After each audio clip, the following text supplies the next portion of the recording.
নমস্কার, আজ আমি বানাই কচু শাক। তাহলে একটা বড় সাইজের কচু কাটিয়া লইছি, কাটিয়া দুই আনছি। এখন একটা কুকার বইরাম, চুলাটা অন করি। কুকার বইয়া তার মধ্যে এক বাটি জল দিলাম, দিয়া এই কচু টানতে কুকারের মধ্যে দিলাম। তার মধ্যে একটু আধা চামচ লবণ দিলাম, দিয়া ডাকনাটা আধা চামচ লবণ দিছি। এখন ডাকনাটা লাগাইয়া দিই, এক সিটি দেওয়া পর্যন্ত অপেক্ষা করি। এক সিটি দিলাইছে, আমি এখন অফ করলাম। একটা সময় গ্যাসটা বাইরক, তারপরে আপনারা দেখাই। এখন আমি টেন করে কুলিয়া সিদ্ধ হয়ে গেছে সব। এখন আমি একটা জারের মধ্যে রাখলাম, জলটা জুড়ার লাগে। জল জুড়িয়া তারপরে আমি সম্বাসা দেখাই। তখন আমি একটা চুলা ধরাইয়া কড়াই বইছি সম্বাসা দেওয়ার লাগিয়া। এটা এক গামলা আছিল, এখন আটিয়া একটু কই গেছে, এখন জল জুড়ি গেছে। কড়াই গরম হয়ে গেছে, এখন আমি সরষের তেল দিলাম।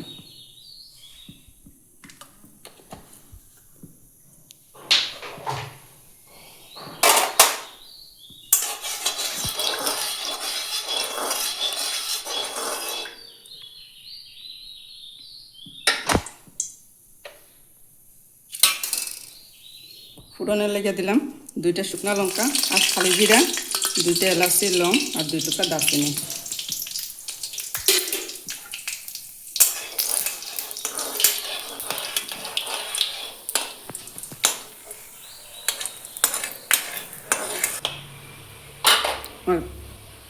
ফুরন ফুরা হয়ে গেছে, তখন আমি কচু টাইনরে কড়ার মধ্যে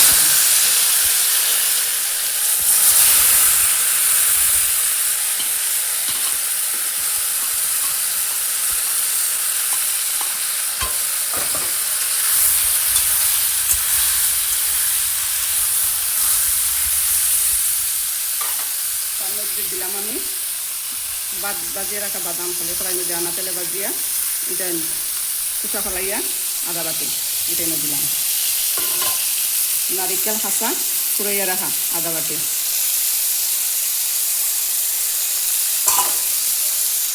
পেঁয়াজ দুইটা, পেঁয়াজ এক টুকরা আদা, চারটা কাঁচা লঙ্কা,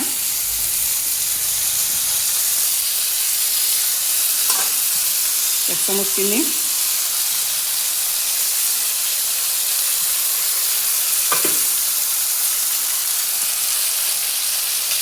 এখন দিলাম গুঁড়া মশলা, পরিমাণ মতো হলুদ,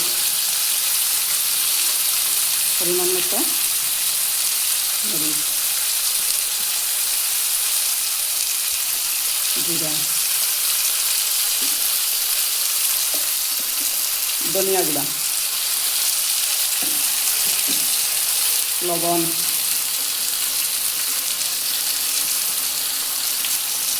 শেষ আমার মশলা দেওয়া। এখন আমি সব কিছু বালা খাইয়া খাই।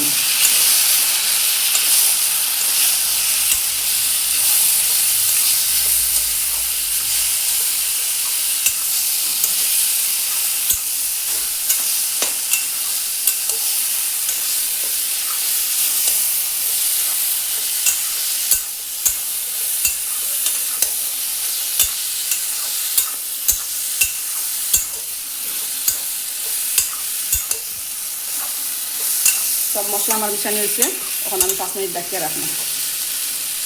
আগুনের রাস্তা কমাইয়া ডাকিয়ে রাখলাম।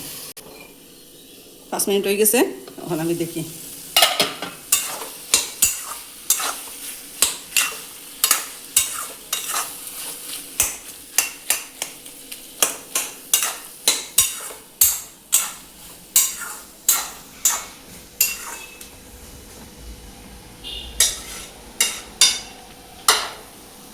আবার 5 মিনিট লাগে ডাকিয়ে রাখি।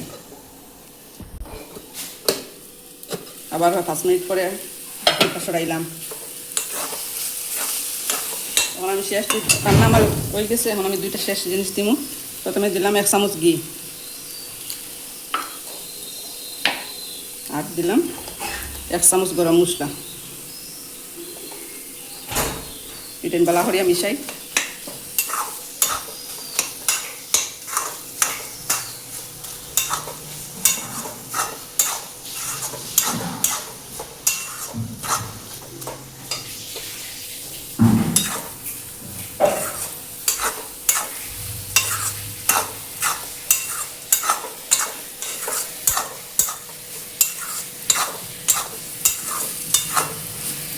শেষ।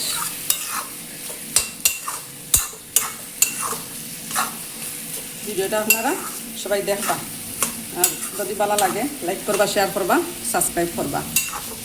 এখন আমি অন্য একটা গামলার মধ্যে ডালিয়া দেখাইলাম। আমি ঘরের থেকে এখন গামলার মধ্যে রাখছি, এখন পরিবেশন লাগে রেডি। আমার রান্না তো শেষ। আপনারা ভিডিওটা ভালো করে দেখবা, আর যদি ভিডিও ভালো লাগে লাইক করবা, শেয়ার করবা, সাবস্ক্রাইব করবা। আর অন্য একটা ভিডিওতে দেখা হইব। Good bye.